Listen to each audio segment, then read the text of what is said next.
Hello, everyone. Good evening. Happy Sunday to you. Welcome to Andrea Speaks TV. I am your host, Andrea, and I'm bringing you commentary you can use. So, this is episode 3, and today I want to speak on the topic food shortages are coming, but are you prepared? So, before I do that, please make sure that you take a moment to like this video, share this video, and be sure to subscribe to my channel right here on Andrea Speaks TV.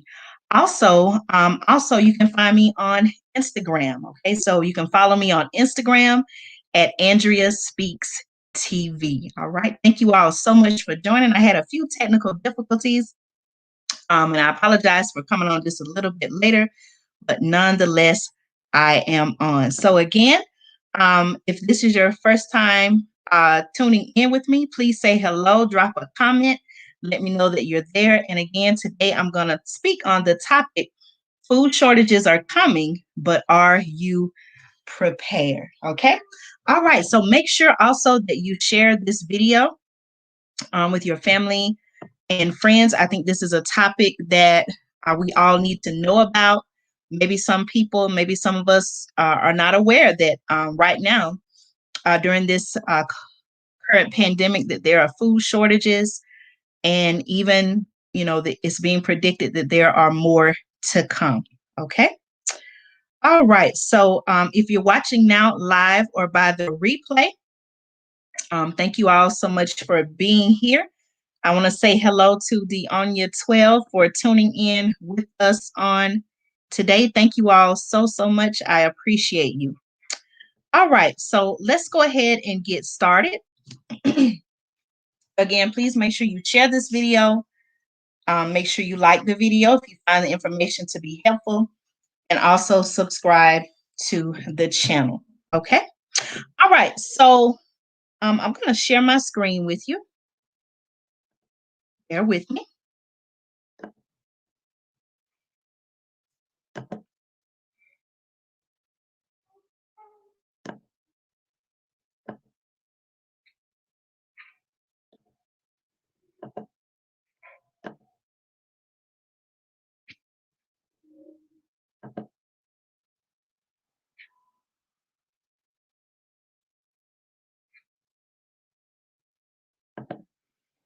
All right, so today I want to talk about food shortages are coming, but are you prepared? So I'm going to talk about different topics in the news, from natural disasters to emergencies, even the current pandemic, how that has affected our food shortages, and ways that we can all be prepared.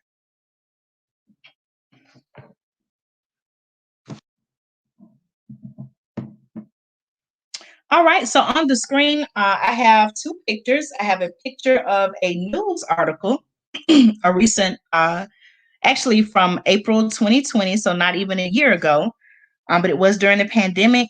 According to people.com, UN leaders say that the world could face famines of biblical proportions amid the coronavirus crisis. So we all know, as it refers to famines in the Bible days, we know that there were plagues that were occurring, and all of those things that affected not only being able to live and survive, but it affected the food supply, the water supply. So UN leaders are saying that all across the world could face famines of biblical proportions amid coronavirus crisis.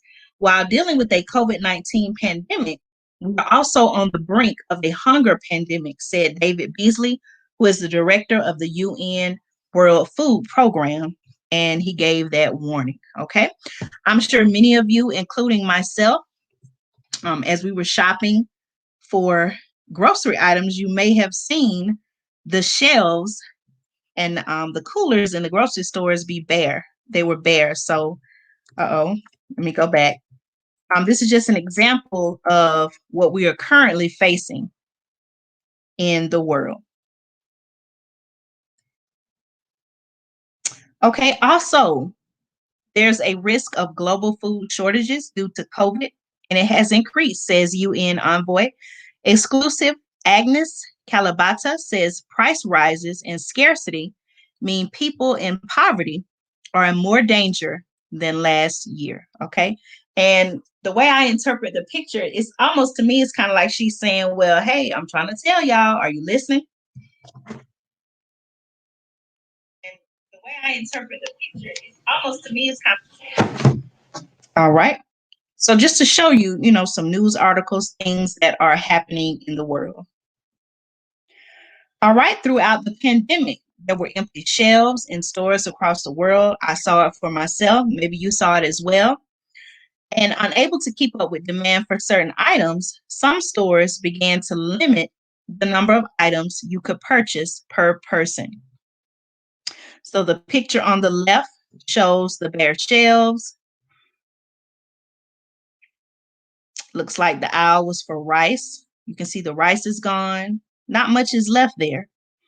And then the picture on the right side, you can see I included the sign. It says, due to tight supply, limit 2 per customer. That's paper goods, cleaning supplies, bulk items, maybe even water.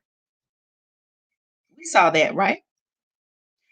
Type in the comment if you saw some of these things during the pandemic. Even now, let me know in the comment. What are your thoughts on these pictures? How does it make you feel? Natural disasters. So not only do we have the threat of the current pandemic, but also natural disasters and the impact on the food and water supply. So here are 2 news articles that I wanted to share with you. In Texas, we all know that right here in the United States, the state of Texas just last month in February experienced winter storms that were just unprecedented.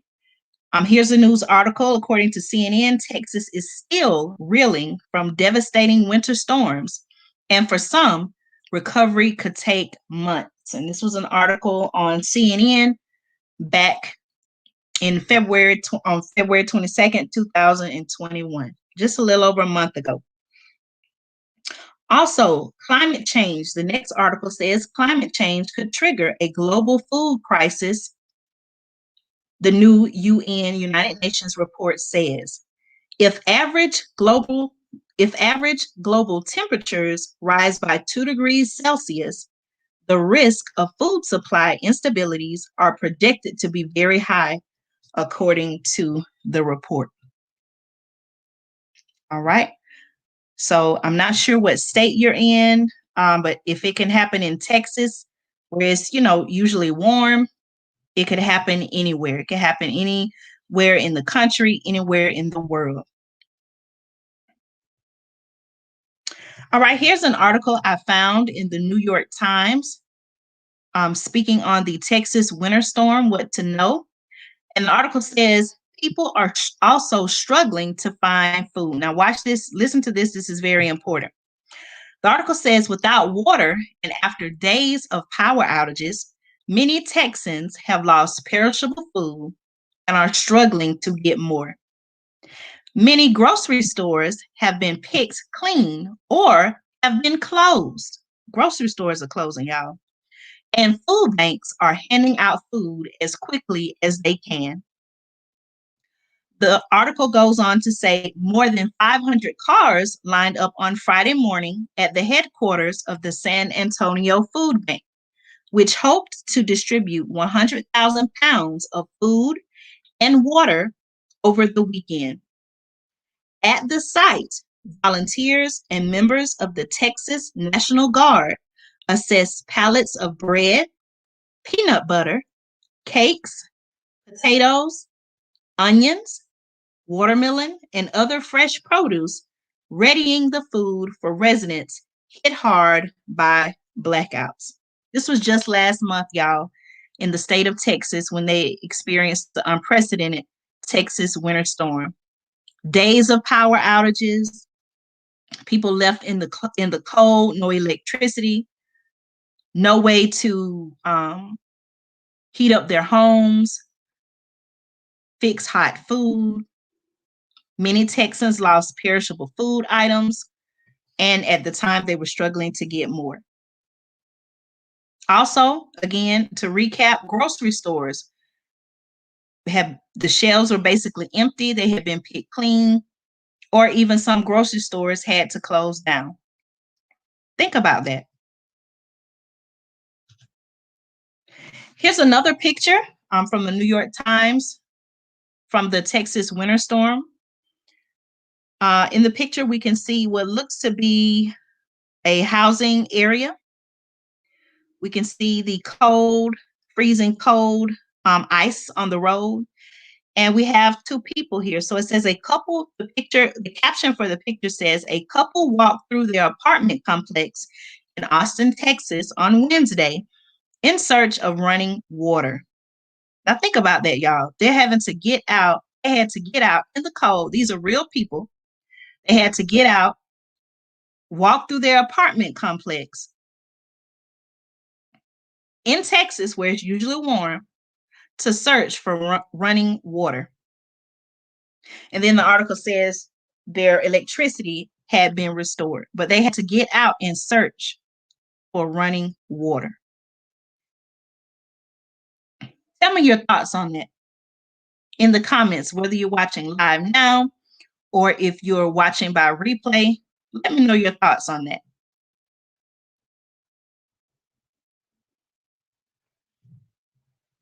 Another article I found from CNN chief climate correspondent Bill Ware says hurricanes, fires, floods, and locusts. Science says climate change is here, but the RNC refuses to believe. So we know that anytime we have natural disasters, emergencies, floods, fires, that affects our food supply, our food production. So the picture on the left, this is an agricultural machine in a cornfield. The picture on the right shows powerful winds destroyed crop fields and these grain bins. All right, so it's no doubt that natural disasters, weather, floods, locusts, fires, all of these have effects on our food production, the supply chain.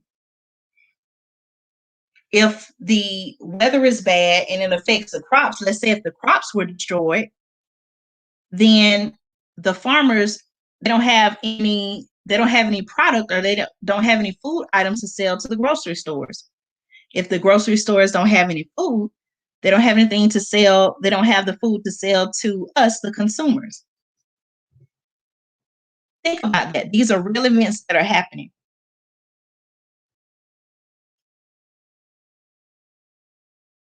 So one thing that I want us to think about, one of the reasons why I started on my channel, Andrea Speaks TV, as I shared in my welcome video. If you haven't watched it yet, please make sure you check it out right here on the channel.